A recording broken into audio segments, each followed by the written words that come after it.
Ya Isa ibn Maryam adhkur ni'mati 'alaika wa 'ala walidayk idh ayyadtuka biruhil qudus. Keistimewaan Kangjeng Nabi Isa alaihi salam di dunia ayat 7. Keistimewaan Kangjeng Nabi Isa di dunia ayat 7 sangat menonjol, luar biasa. Di luar jangkauan manusia, di luar konstatir manusia. Hese neangan tandinga model Kangjeng Nabi Isa alaihi salam. Tapi kan datang ke kiwari mual ayat tanding Kangjeng Nabi Isa. Maka istimewana dibuat di Al-Quran. Nu bakal kadenge kurang engke dipenta pertanggung jawaban di harapan Allah di Rabbul Jalil. Urang kuari geus nyaho keistimewana 7. Hiji, hei Isa putra lalaki Maryam, inget anjen karena nikmat kaula nu telah diberikan ka anjen jeung ka indung anjen. Kudu disyukuran nikmat tersebut. Kaula nu agung cak Gusti Allah mere nikmat ka anjen 7. Hiji, Isa inget anjen iz ayyatuka biruhil qudus. Waktuna kaula nguatan ka anjeun biruhil qudus dengan malaikat Jibril. Kumaha mang? Tukallimun nasa fil mahdi wa kahla. Borosot Kangjeng Nabi Isa lahir tanpa bapak. Kangjeng Nabi Isa ma putra daripada Siti Maryam. Nu Siti Maryam teh hamilna diperintah ku Gusti Allah malaikat Jibril tetah niup leungeun baju Siti Maryam. Ditiup eta mah sakadar sabab doang tampak itu ge bisa. Malaikat Jibril niup, beteungna langsung karasa hamil lah. Dicaci dimaki Siti Maryam. Lompat ka leuweung. Tanpa bicara Siti Maryam. Lantaran Siti Maryam waliatullah. Lain jelema sambarangan Siti Maryam teh. Jelema nu murni jeung suci, nu bakal ngalahirkeun manusia murni jeung suci. Tapi samemeh kelahiranana Siti Maryam dicaci dimaki, dianggap pezina Siti Maryam teh. Panjang dongengna nu geus didongengkeun di surat Ali Imran. Ieu mah neruskeun rek nyaritakeun keistimewaan Kangjeng Nabi Isa nu bakal dipertanyakeun ku Gusti Allah. Lahir ke dunia Kangjeng Nabi Isa mah keur diayun keneh, dibantu ku malaikat Jibril bisa ngomong. Lantaran dituduh zina Siti Maryam. Kulantaran dituduh zina, orok tersebut ditanya. Begitu ditanya nyarita, Inni Abdullah ataniyal kitab. Kula mah hamba Allah nu dibere kitab ku Gusti Allah, Injil bakalna. Hamba Allah. Hiji, sahatah anu ngabantuan ngomong keur waktu di ayunan, sahatah anu ngabantuan ngomong keur waktunya na aya di buayan, keur manehanana jadi orok. Biruhil Kudus, malaikat Jibril jadi pendampingna. Dioyakeun ku malaikat Jibril sungutna, lisana, dibere bisa ngomong hakikat nama Gusti Allah anu nyandingkeun malaikat Jibril ka diri Kangjeng Nabi Isa alaihi salam. Kadenge inni Abdullah ataniyal kitab. Kadenge ku masyarakat. Hiji. Nomor kaduana, engke bakal nyarita deui nu sarua bahasana wakahla, setengah tubuh.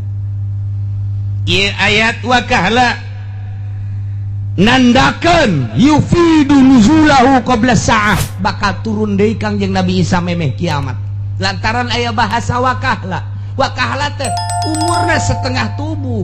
Kangjeng Nabi Isa waktu diangkat ke langit ku Gusti Allah, dikejar-kejar ku Yahudi, umurna 33 tahun, 3 bulan, 3 poe.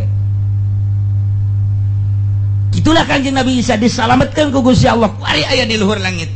Tanda ayana di luhur langit ketika junjunan alam Kangjeng Nabi urang Kangjeng Nabi Muhammad sallallahu alaihi wasallam mi'raj pendak sareng Kangjeng Nabi Isa alaihi salam. Aya keneh di luhur. Masya Allah. Jag-jag waringkas. tah Kangjeng Nabi Isa diangkat ka luhur langit disalamatkeun ku Gusti Allah nu dongeng geus dicaritakeun dina surat Ali Imran ayalah jelema anu akur jeung Kangjeng Nabi Isa atawa anu persis jeung Kangjeng Nabi Isa dibunuh disalib dianggap Kangjeng Nabi Isa pecinta Kangjeng Nabi Isa disalib nu kuari kieu bae teh tadi salib teu make calana-calana acan nu dianggap pangeran eta teh lain Kangjeng Nabi Isa alaihi salam. Kangjeng Nabi Isa naik ke luhur langit diangkat ku malaikat Jibril. Ieulah tah ai iz ayatuka biruhil kudus. Ai nguatan ka anjeun cak Gusti Allah hai Isa. Dengan dibarangi ku Ruhil Kudus tukallimun nasa fil mahdi anjeun bisa nyarita waktu keur di ayunan.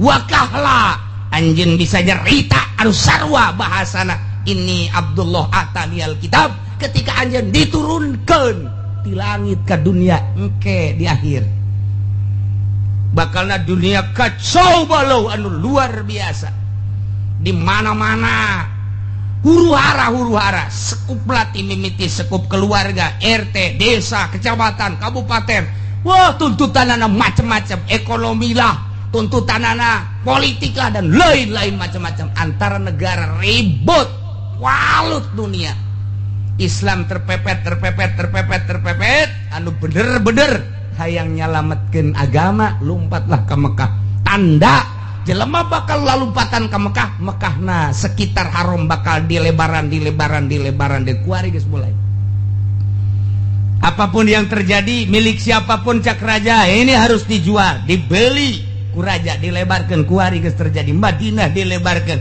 ieu teh nya nama nyaho atau teu nyaho kana riwayat eta nu dijelaskeun ku Kangjeng Nabi bakal kos kitu bae engke ti negara masing-masing Indonesia Malaysia, Thailand dan berbagai negara kobo nu dareket mah di Timur Tengah Iran, Irak, Turki, Pakistan, India wabeh datang hatta di Eropa, Spanyol hatta di Amerika dan lain sebagainya datang ke Mekah nyalametkeun agama kebenaran kayak pemerintahan teh deui membuka lebar-lebar geus nego jeung berbagai negara lantaran terjepit di negara masing-masing kuari mah masih hese kene urang jeung igobah di Mekah baheula babari kuari hese engke babari deui asup ke Mekah teh untuk penyelamatan agama melindungi Baitullah dan lain sebagainya engke bakal cari cing di Mekah engke menunggu manusia adil Imam Mahdi kenu bakal didongengkeun di Qurtubi turunlah Imam Mahdi untuk melawan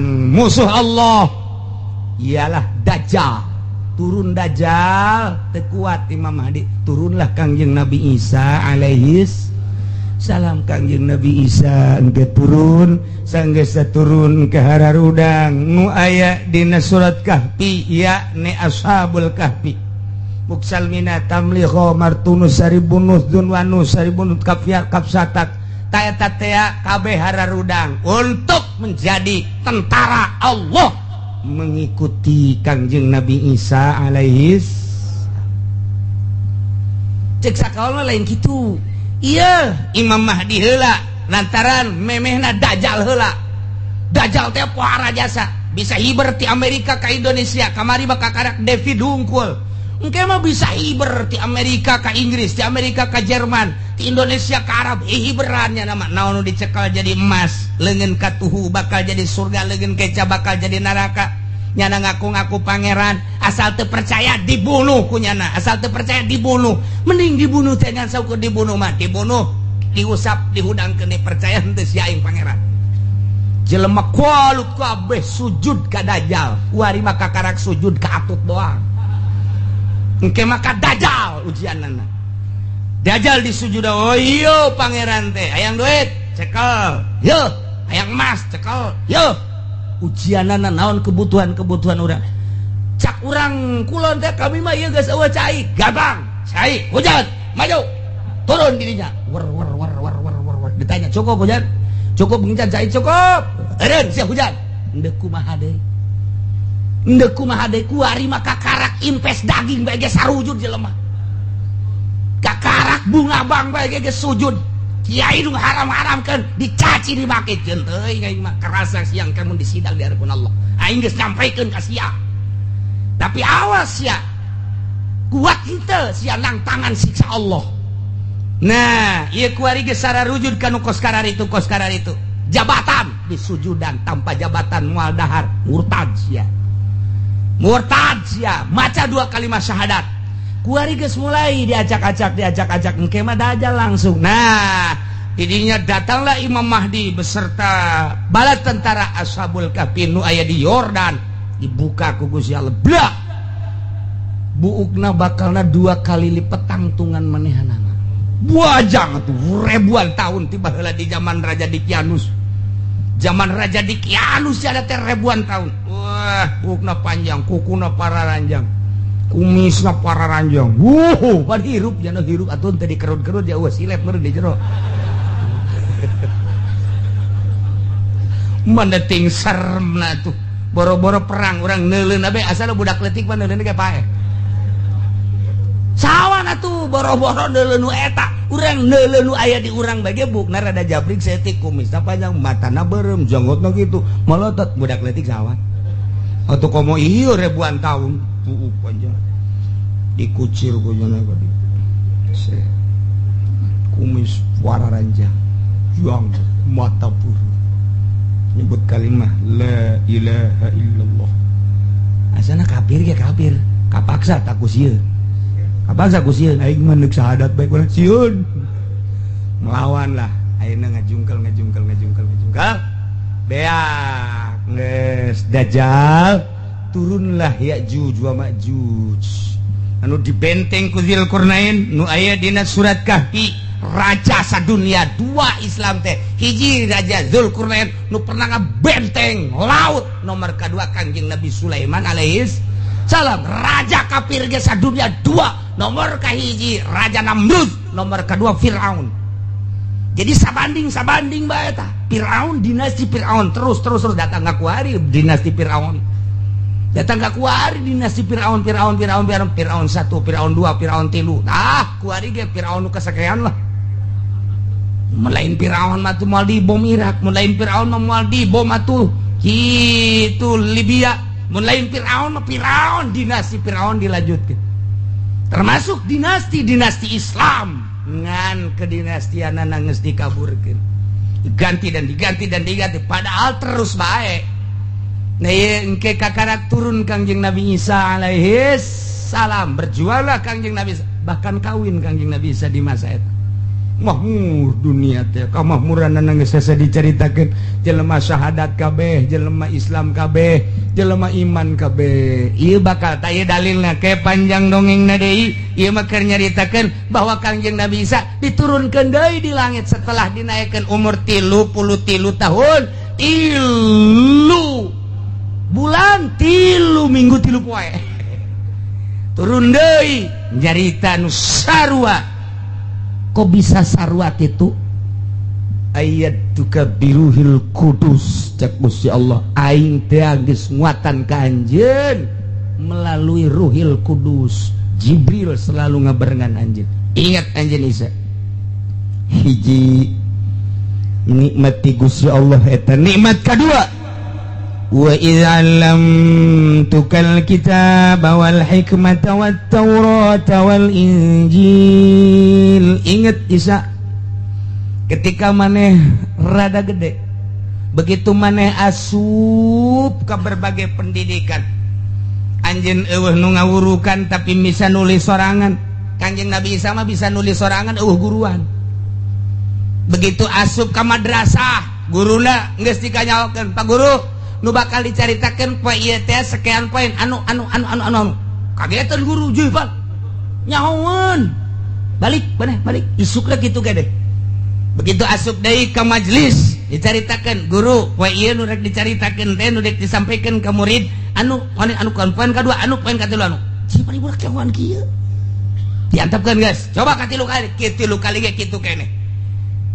Terus coba nulis bisa sorangan dek nulis naon me nulis bahasa Arab nulis bahasa Suryani nulis bahasa Latin nulis Cina pan hese jasa Cina mah Cina mah hese jasa nulis cak urang mah sugan teh berkembang orang bahasa tulisan teh sugan mah kembang ros orang kan tulisan itu di dunia kekayaan Gusti Allah aya nu kos kitu aya deui urang mau mah teu kaharti orang kunyana ge teu kaharti yeuh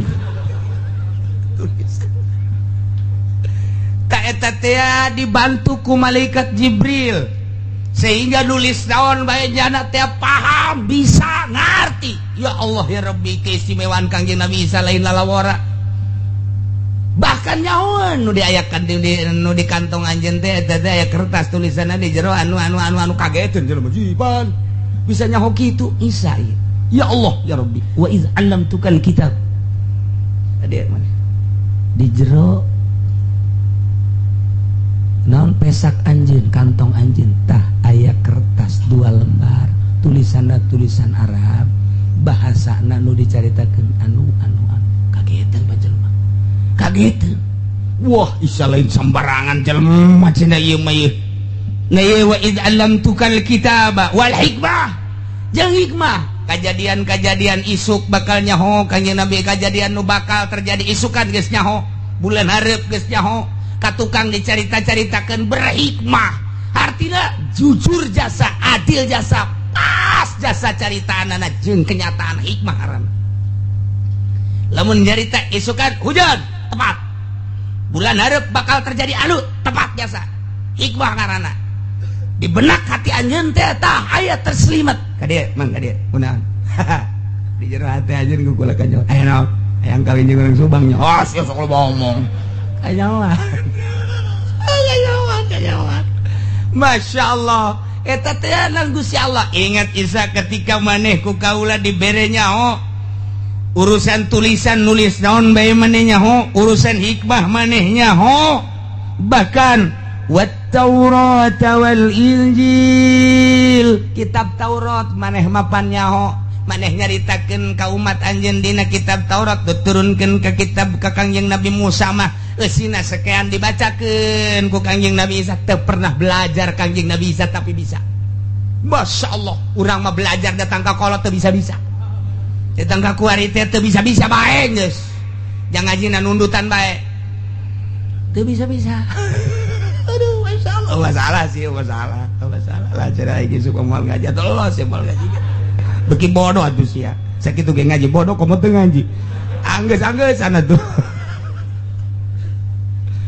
Waz-Zabur jeung kitab Zabur nu diturunkeun ka Kangjeng wa Taurat wal Injil berikut Zabur ge nyahoun diturunkeun ka Kangjeng Nabi Daud komo Injil mah nu diturunkeun langsung ka Kangjeng Nabi Isa alaihis gideg kabeh jelema di saat eta angkat topi kabeh ka Kangjeng Nabi Isa bingung kabeh menghadapi Kangjeng Nabi Isa lantaran keistimewaan pohara leutik keur di ayunan bisa ngomong engke ngan engke mah engke bakalna geus jang urang mah nu dicaritakeun di yaumul kiamah ketika Kangjeng Nabi Isa diturunkeun engke encan engke di zaman mantes zaman Imam Mahdi encan kalaksanakeun ieu wakah lama nomor kaduana Kangjeng Nabi Isa bisa nulis berbagai bahasa tulisan-tulisan bisa nomor katiluna nyahuun karena isi kandungan di jero hate manusia bahkan tulisan-tulisan jeung nyaritana tepat sangat berhikmat jujur adil moal aya mungkir ka ucapan Kangjeng Nabi Isa nomor selanjutnya apalin kitab Taurat apalin kitab Injil kitab Zabur komo Injil mah pohara jasa geus teu bisa kukumaha manusia saat eta menghadapi zaman Kangjeng Nabi Isa alaihis salam mana dari keistimewaanana ingat Isa cak Gusti Allah wa takhluqu minat tini kahayati at-tayri fatanfukhu fiha fatakunu tayran biizni Kangjeng Nabi Isa teh nyokot lempung kemudian diemple-emple dirupakeun manuk manyar ya sia ka manuk manyar teh nyarahoun sia mah manuk manyar mah mun usim panen bae lolobana manuk manyar teh resepkeunana jeung ayana ku Gusti Allah entah mah saat-saat geus barareukah babarengan jeung manuk peking nu mantak di sawah teh aya bebegig eta teh jang nyingsilnan manuk manyar jeung manuk peking sisa batenya apa ya sia mah pabriknya hona engke di kitu-kitu di oyak-oyak guprak manuk hiber tah manuk manyar teh tukang malingan pare nu aya di sawah baheula mah nu maling di sawah teh manyar kuari mah make dasi beda rupa doang sebenarnya manyar namanya eta kene nah dirupakeun ku Kangjeng Nabi Isa dibentukeun manuk begitu-gitu aju ku Kangjeng Nabi Isa ditiup begitu ditiup hiber bisa sasada coba eta lempung dibentukeun manuk ditiup hiber jadi manuk beneran pan eta lain bantrak-bantrakeun nu mantak baheula mah eta bangsa tukang ngangon-ngangon karena itu tukang ngangon ge nyokot lempung nu hideung diemple-emple aja di bolongan ditiup ngan teu jadi manuk sasada doang tui di bolongan kiri katuhu engke di kitu-kitu cek jana mah pajar manuk beureunanan puguh eta mah lempung keneh nurutan Kangjeng Nabi Isa ngan teu kesampean dongeng nawareng kana eta patani baheula teh aya dongeng nawareng pangangon teh wasak nyieunnan tina lempung mane rapi gitu-gitu ku cenah aja udah tiup di bolongan pinter jasa dibawa ka imah kolotna ngamuk ulah dibawa ka imah ulah sok ditiup kos kitu kunaon sok eueuh beas di imah gabah sok hepek siap carekan cenah mun mawa olah olie eta ka imah bangsa nu karar itu tah bangsa suling bangsa olah-olie anu dina naon garang-garana kitu trompet termasuk manuk nu harus carekan ngomong piceun kunaon ye gabah hepe sia moal aya eusian atuh kuari mah atuh panekol sekali itu dibawa ka imah mata eueuh gabah dina gabah suling dibawakan ka imah gitar dibawakan ka imah baheula mah anti imah diasupan ku nu kos kitu matak budak angon teh neundeun agak jauh ti imah besi dicarekan ku abah kuari mah abahna suling sia ka mana coba aing nyobaan ieu tolol bapak beda zaman kamari ieu zaman kula leutik jeung zaman ayeuna jauh bedana masyaallah zaman murni budak neundeun olah-olie neundeun suling neundeun mamanukan ge embung di imah di saung bae di dieu tadi tutupan ku nyana ku talokop kunaon diteuneung dia besi ka nyahoan ku abah budak kuari mah talokop ge teh nyahoan talokop teh talokop awi deundeun di dinya besi ka nyahoan ku abah ku emak sok nyarekan isuk-isuk kakarang ditempo deui jujur jasa budak baheula masyaallah embungeun mawa nu kitu ka imah besi teu dahar cak teh ieu keistimewaan Kangjeng Nabi Isa nyieun mamanukan tina lempung ditiup hiber sasada jadi manuk beneran tongkon ku jelema pohara jasa Isa tah eta keistimewaan Kangjeng Nabi Isa alaihis mana deui keistimewaan teh tambah deui keistimewaan anu nomor kalimana wa tubriul kaopatna wa tubriul akmaha wal abrasa biizni anu buta bisa nyagerkeun nu lampang nu buta bae nu sakitu hesena bisa dicagerkeun lampang nu sampai ka ayeuna obatan ku Kangjeng Nabi Isa mah diusap doang aya jelema buta usap Kangjeng saya muka aya jelema lampang corop usap aya jelema kitu nu sok baruntung danan ngarang-ngarana lepra kusta lepra usap cager mau nyeri huntu mah di dieu doang cager nyeri huntu mah geus asal di dieu geus cager ieu keistimewaan Kangjeng Nabi Isa alaihis salam masyaallah paling dahsyat deui nomor kalimat wa tukhrijul mauta biizni waktuna Kangjeng Nabi Isa alaihi salam bisa ngahudangkeun jelema nu geus maot nu geus puluhan tahun ratusan tahun ribuan tahun di jero kuburanana bisa dihudangkeun ku Kangjeng Nabi Isa ieu teh alat mukjizat jang tablighur risalah supaya umatna iman ka Kangjeng Nabi Isa bahwa Kangjeng Nabi Isa teh utusan Allah dibere keistimewaan coba Isa mun bener maneh Rasulullah tak kuburan coba tak ulah nyieun manuk geus nyieun manuk mah jadi emplek-emplek itu kadeule tah di jero kuburan hudangkeun teh Kangjeng Nabi Isa mun kula bisa ngahudangkeun maneh iman kami ditepak doang ku Kangjeng Nabi Isa ya sahibal makbarah go biidznillah bukannya nah teh nu kaluar teh jelema hideung kos orang Afrika nyanyi bari goyang-goyang tong teng tong teng tong teng tong teng tong teng tong teng tong teng tong teng eta kabeh hideung bae beu Isa sihirna pohara amat sihir tuh padahal mah eta teh mujizat coba tanya cek kaum ditanya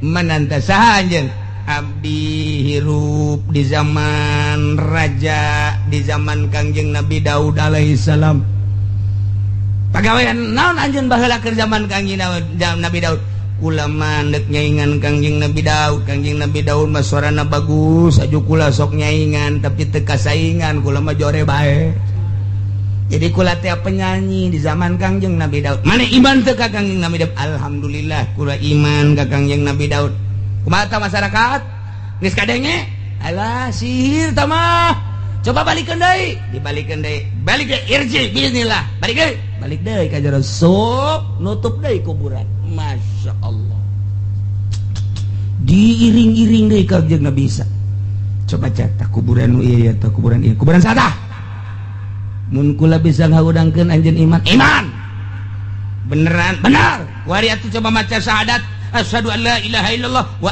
asyhadu anna Isa rasulullah engke hudangkeun heula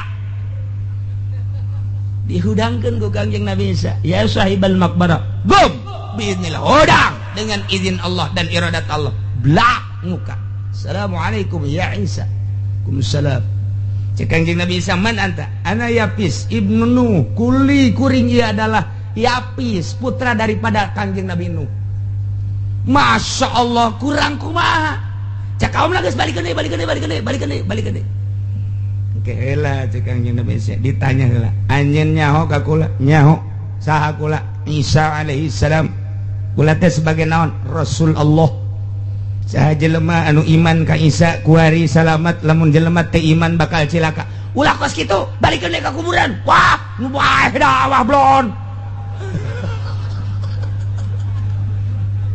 masya Allah cek Kangjeng Nabi Isa RJ biidznillah balik deui ka jero kubur loba deui nu dihudang-hudangkeun ku Kangjeng Nabi Isa tetep bae teu iman sebagian kecil nu iman ya Allah iyalah keistimewaan Kangjeng Nabi Isa alaihis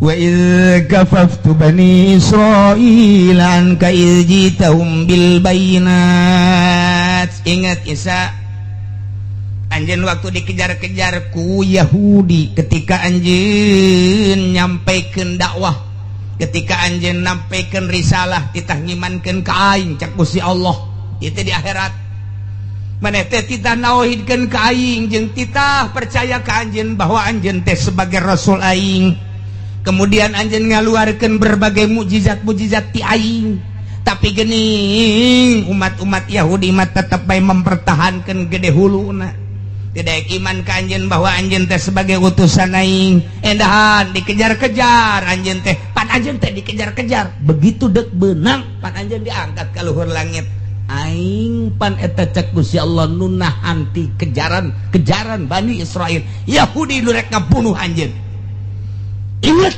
iz kafaftu ketika aing nahan Bani Israil ka Bani Israil anka terhadap anjeun hina amu bikotlika ketika eta Bani Israel dek ngebunuh anjeun ijtahum bil bayinat ketika anjeun menyampaikan risalah ka manehanana dengan berbagai mukjizat faqala alladziina kafaru kumaha cek jelema-jelema nu kafir faqala alladziina kafaru minhum in hadza illa sihrun mubin Yahudi nu kafir kana karasulan Kangjeng Nabi Isa ngomong nage inti aya hadza anu ku anjeun disampaikan berbagai mukjizat ieu mah teu aya naon illa sihrum mubin sihir ieu mah Isa dina hadis dina ayat lain mah dicaritakeun illa sahirum mubin sahirun isim fa'il mah berarti kakang yang Nabi Isa anjeun mah pasihir Isa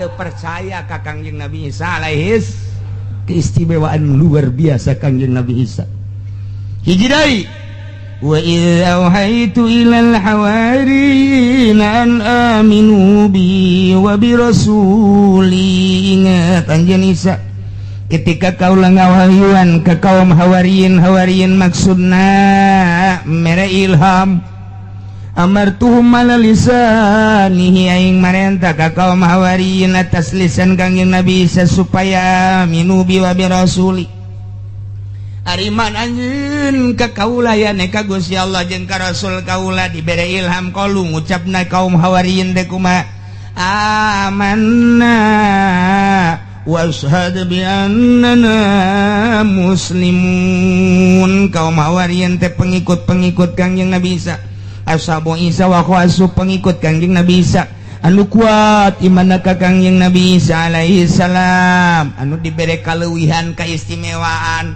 terus tutur-nutur kangjeng Nabi Isa iman dibere ilham ketika kita iman ka Gusti Allah jeung ka kangjeng Nabi Isa nyana ngomongna amanna kami iman ka kangjeng Nabi Isa iman ka Gusti Allah iman ka kangjeng Nabi Isa alaihi salam kemudian wasad saksian ku anjeun Isa bi annana muslimun kami mah jelema nu muslim iman ka anjeun iman ka Gusti Allah jeung iman ka anjeun saeutik kaum hawariyin teh nu ngabantu kana kalangsungan dakwah kangjeng Nabi Isa alaihis kumaha eta cek kaum Nasrani dulur kebehan ingat tiba heula datang ka kiwari asana zaman mencatat eueuh duana manusia model Isa oro keneh bisa ngomong lahir suci ti wanita suci Maryam alaihissalam barijeng tanpa bapak kesucianan nu luar biasa kanyahona mulai ditulisan berbagai tulisan jeung rahasia-rahasia hikmah Injil Taurat Zabur nyawan moal aya tanding manusia model Isa kemudian nyana bisa nyieun hewan bisa ngahudangkeun jelema nu pararaeh ratusan tahun ribuan tahun bahkan keistimewaan anannya bisa hiber bisa nyiples guys setelah Isa tidak ada sekarang kita nobatkan rame-rame bahwa Isa adalah bukan manusia tapi Isa adalah Tuhan setuju cak kaumna setuju ulah letik-letik atuh saya setuju na nu gede dengan keistimewaan Isa mulai dari kelahiran anak sampai kanyana dakwahna istimewa moal aya tanding ti baheula dan sejarah mencatat sampai kiamat pun tidak akan ada bandingannya Isa alaihi salam kita nobatkan Isa sebagai Tuhan setuju maknya pangeran dinobatkeun ku manusia otak pikir aing memeh Isa pangeran saha maknya manusia Isa manusia dilahirkan hanya jadi pangeran teu harti ayatna yeuh saking keistimewaanana bisa ngahirupkeun nu paeh bisa nyieun manuk dihirupkeun dan lain-lain sebagainya hikmah nu geus nu encan bisa kanyawan ku kangjeng Nabi Isa ja nu kieu mah adalah pangeran kita nobatkan Isa adalah Tuhan pembantu Isa Rohil Kudus Tuhan pencipta alam Tuhan Allah Tuhan tiga Tuhan Allah Rohul Kudus Jibril dan Isa tiga menjadi satu Tritunggal tiga tunggal satu tiga jadi satu itu adalah Tuhan kuari diganti 3 in 1 sampo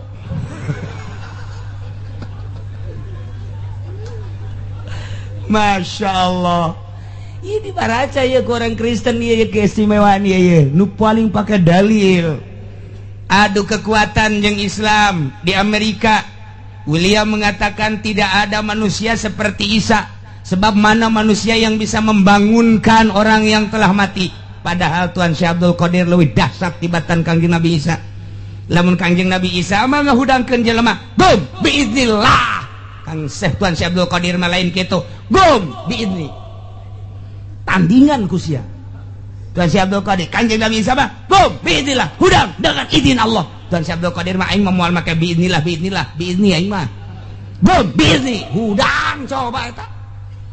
Jang nandingan Kangjeng Nabi Isa besi dianggap Tuhan Allah nyiptakeun Tuan Syekh Abdul Qadir. Nu matak di break up teu menang. Berkumandang Tuan Syekh Abdul Qadir ajaran-ajaranna di berbagai daerah. Naon sebabna? Sebab Kristen bakal kaledek. Lamun itu mah seorang rasul. Syekh Abdul Qadir mah umat daripada Kangjeng Nabi urang. Kangjeng Nabi urangna beuki leuwih pohara mun daekeun ngaten. Umatna bae gumbi inilah. Gumbi ini gitu, lain biinilah deui. Masya Allah. Nah, cek William, tidak ada manusia seperti Isa, sebab burung diciptakan dari tanah buburungan, ceknya nak buburungan, mamanukan. Siapa buburungan? Heran aing hese teh bahasa Melayu segala buburungan. Kan urang mah mamanukan, aingna mah burung-burungan. Henteu menang buburungan. Salah tamun buburungan, burung-burungan. Aing mata karare bahasa Melayu mah geus hayang aing lah. Kecuali aing bahasa Melayu nu internasional bisa.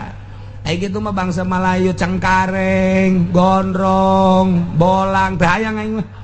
Teu hayang mata aing teh dikembangkeun ka situ. Yo, gua cariin lu aigok di sini.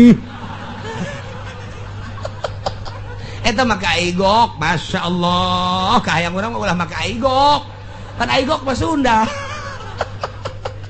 Ya, lu kemana ayah yuk? Lu nggak ada, gua nggak lihat lu. Kemana ayah?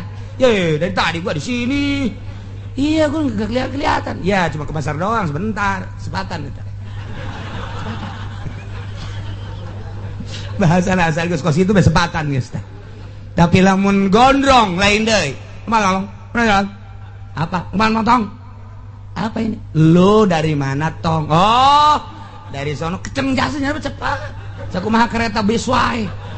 Masya Allah. Cepet jasa. Mas tong? Hah? Mas tong? Hah? Lu sama siapa tong? Aduh, aing mal deui ngobrol jeung nini hese. Di gondrong we jasa jeung nini nu baheula teh. Waduh, cepet jasa. Gondrong mata aing teh hayang aing malah gondrong kos gitu jasa. Dapat jasa, du ngomong sok kumaha marah bae pan. Mentak nu geus hayang aing mah. Betawi aya deui Betawi lain. Nu mentak ulama bisa ge Indonesiana intelek bisa. Ngan tilok dipake. Jadi pohon deui. Eta tadi aya buburungan gitu kan. Urang ngapan ngeunaheun, mamanukan, ngeunaheun kan. Tapi kan di Indonesia mah lain buburungan, burung-burungan. Sabodoh lah kumaha sia bae. Cek William. Tah bisa nyen mamanukan tina taneuh kemudian ditiup jadi manuk beneran saha eta mah teu kudu Kangjeng Nabi Isa. Kipalak baheula Kipalak Bogor anu tadi diasupkeun ka botol teh tak Kipalak tah nu Soeharto Soekarno teh datang bae ka Kipalak. Soekarno ira hayang datang ka Kipalak. Masya Allah. Matak dibere ilmu ku Kipalak Soekarno teh termasuk Tiki Hairun lain letik-letik jelema Kipalak mah lantaran bisa asup ke botol eta manuk dicekel ku nyana batu dikieu-kieu bisa jadi manuk Kipalak eta komo atuh itu mah Syekh Maulana Hasanuddin mah waktu dek tarung jeung rawayan jeung kitu pucuk umun rawayan boga ilmu pucuk umun teh sadeuleu matanya bisa hiber eta ilmu pucuk umun. Dites ilmu pucuk umun mah 40 imah lamun geus bisa nyebrang 40 imah eta berarti geus lulus tuh mata kuari di rawayan mah imah kudu 40 bae eta teh ilmu pucuk umun ngaranna jang leng-leng nyaritakeun ngetes ilmu pucuk umun 40 imah deuleu hiber mun geus ngalengkah 40 imah berarti geus bisa diteruskeun kuari ge masih keneh engke ka ditu satungtung dalah sat hiber ditandingan ku Syekh Maulana Hasanuddin. Ditandinganana ngadu kotok, itu mah kotok nages jago menang male. Sedengkeun Maulana Hasanuddin mapan teu mawa kotok-kotokna kotok jalak biasa. Culak cilek Maulana Hasanuddin. Leh cek Maulana Hasanuddin aya balokeng ye. Balokeng bae di kieu-kieu. Hei balokeng, sia jadi kotok jalak berem. Poh. Kongkorongo. Hebat. Atuh boro-boro Kangjeng Nabi Isa Syekh Maulana Hasanuddin nu belah dia putra daripada Syekh Hidayatullah bisa nyiptakeun kotok jalak berem ti balokeng. Takarak banuk manyar temlah kecil nama gos kitu mah tuh. Balokeng. Begitu diadukeun atuh balokeng mana eleh. Atuh deuk kumaha elehna aja balokeng nyinganan atuh.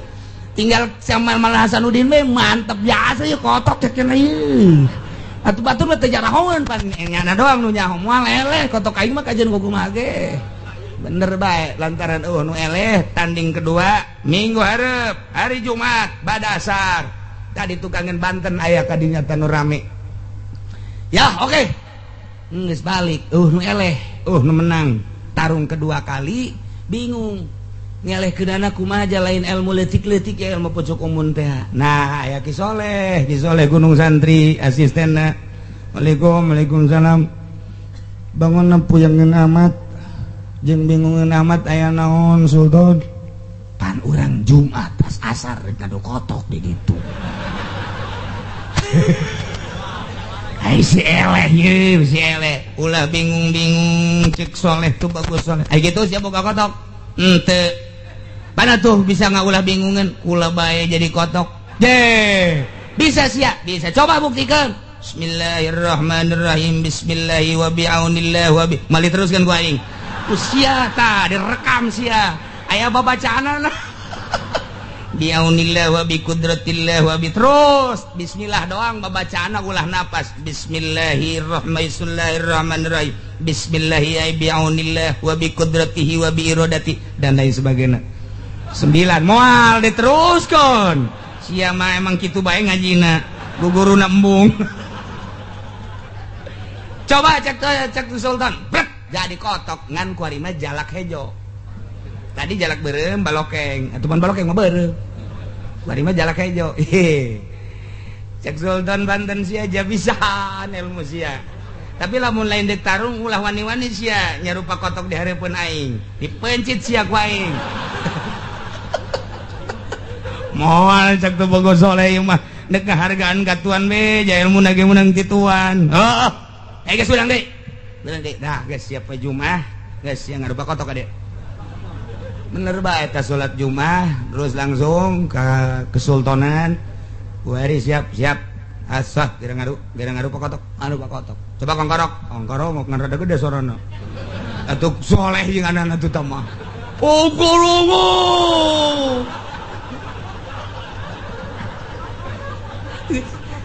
Sultan Maulana Hasanuddin ulah pati lo kongkorongo kieu aja ngadu mah ngadu wae.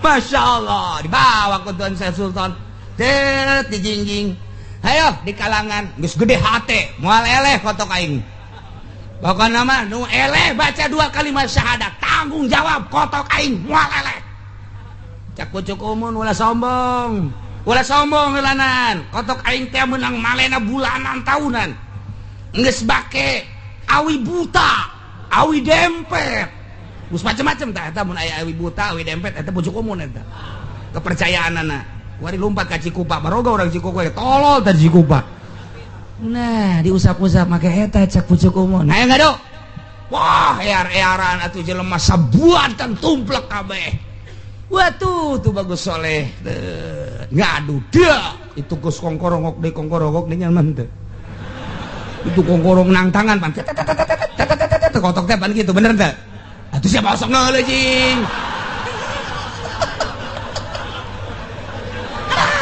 main kotok kabeh horenganan Masya Allah nah tidinya kongkorok pas iya tuh bagus Soleh kongkorong sia sakali mah kongkorongo kageteun urang pucuk umun kitu amat ya Asana lain suara kotok teman. Dar diadukeun, eleh heula, lain eleh semu eleh, kapacok heula. Wah, eok. Wah, urang pucuk umun surak. Sia lalab. Beakeun. Geus kagitik deui, geus kagitik deui. Kakarak mulai. Atuh jelema jingan. Sepira ngalawan ku otok atuh. Cia dah eta mah atuh tangkisanana jeung sepakanana kos lain kotok bae. Kos lain kotok tapi disepak siat. Gulinting keluar kalangan. Wah, cak pucuk umum parah mah disepakan. Wah, lain bantrak-bantrakeun lima kotok. Cekel deui kotok, diadukeun kalinya. Tatatatatatatata. Buak. Disoekeun. Burak. Padahal cak malangsan mah kitu-kitu deui atuh. Petang kaucutan kieu ieu bohong.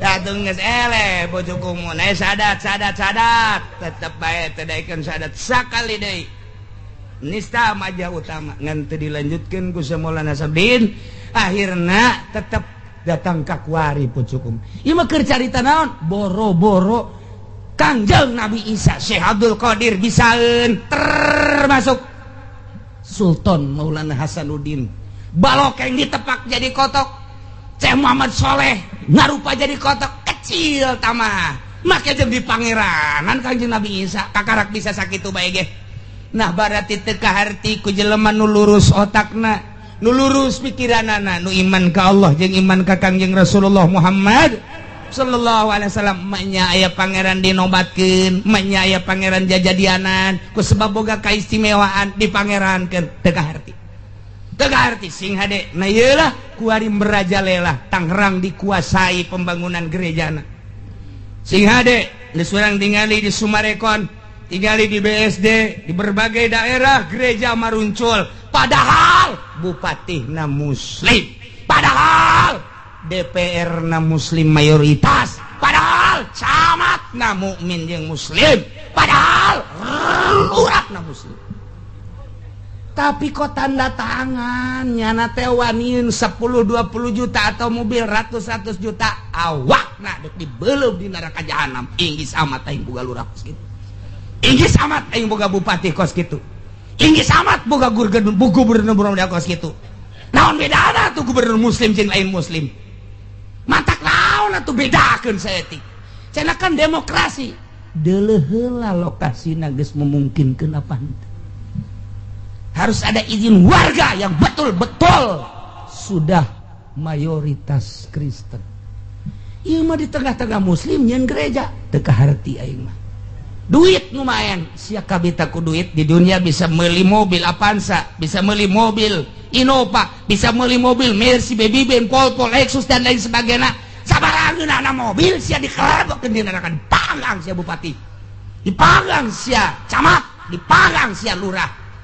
Deuleuh ku sia tang ngerecekna sate awak sia bakal leuwih tibatan sate ngerecekna ridho dengan ayana agama luar Islam naudzubillah min dalikum mahamun anak urang naudzubillah min mentak sing hade ajikeun anak urang keuna masantren kuari mah lain lalawar hese ngandelkeun birokrasi pemerintah hese luar biasa geus kuari mah urang pa bisa-bisa lantaran duit dan lumayan ti Roma duit datang ke Indonesia luar biasa ti Vatikan datang ka dieu luar biasa eleh debat nyana melalui birokrasi logor anu luar biasa nah ieu mah geus teu bisa disimpen ti sumput salindung tapi tetep bae di mana aya nu neuk ngabangun perjuangkeun batur ye memperjuangkeun hayang atuh urang memperjuangkeun umum mantak naon nyana di tengah-tengah orang berjuang supaya jadi atuh batak naon urang nu mayoritas berjuang supaya ulah atuh gitu bae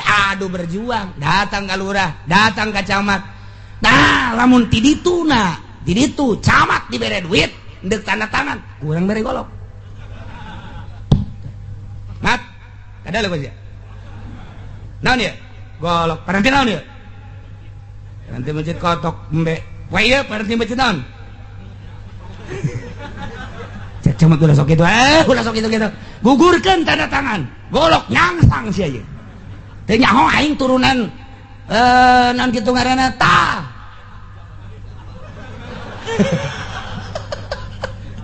Masya Allah sia mun teu nyaho aing urang tereup teu nyaho sia galagat orang tereup sia aing mah kajenting paeh ge sabilillah asal ulah jadi gereja awas sia beuheung sia urang mana sia camat di padieu mah bupati dah ku aing diringsekeun atuh ngomong-ngomong ngeulanan urang jang naon kajawaraan teh tah kos kitu ai di pabrik ku tutang ketenteng hanya hayang jadi satpam doang golok nyangsang ai ieu diantepkeun hudang tereup hudang waru hudang pasar kemis di pasar kemis mah tilok ieu gelut dengan menangan doang pasar kemis mah ai gelut mah tilok ngan jadi raja eta urang pasar kemis nu gelut mah urang sejen tapi nu jadi raja urang pasar kemis belum tah pasar kemis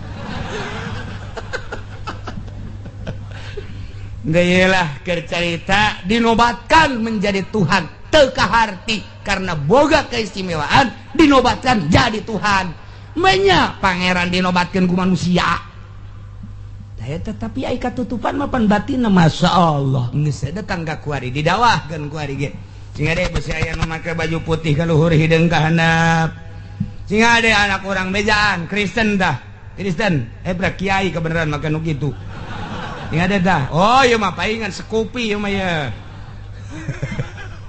Ndailah caritaan dina Al-Quran nu bakal ditanya ku Gusti Allah jada yaumal kiamah nu bakal disaksian kadenge ku urang kabehan urang memeh kiamat jaga geus nyaho heula ti heula nyaritakeun keistimewaan Kangjeng Nabi Isa nu kemudian dinobatkeun ku masyarakatna menjadi Tuhan Tuhan Allah Tuhan Ruhul Kudus Tuhan Anak atawa Isa ulah urang mah pangeran mah hiji la awwala lahu wa la akhir awalun bil ibtida wa akhirun bil intiha hiji bae Allah subhanahu wa ta'ala urang kudu percaya ka rasul-rasul Allah percaya ka Kangjeng Nabi Isa bahwa Kangjeng Nabi Isa lain pangeran rasul Allah percaya ka Kangjeng Nabi Musa lain pangeran rasul Allah percaya ka Kangjeng Nabi Nuh lain pangeran rasul Allah 25 rasul wajib dikanyahokeun lain pangeran rasul termasuk Kangjeng Nabi urang Kangjeng Nabi Muhammad